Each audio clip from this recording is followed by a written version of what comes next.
మిరపకాయ బజ్జీ కేవలం రుచి కలిగించే పదార్థమే కాదు, సరదా కోసం తినేదే కాదు.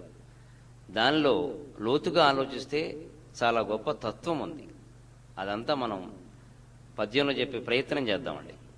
5 గంటల వేళ ఆ దారి బ్రెక్కగా చుయ్యుమనును గూబ గుయ్యుమనును.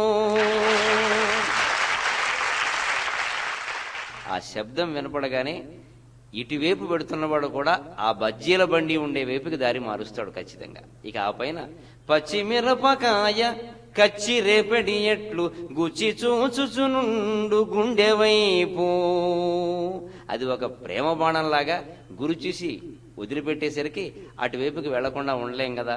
ఆ తర్వాత అది వేగుతూ ఉంటే ఆ ధ్వని వేరు, ఆ వాసన కూడా వేరు. నిజానికి శనగ కవచముని సల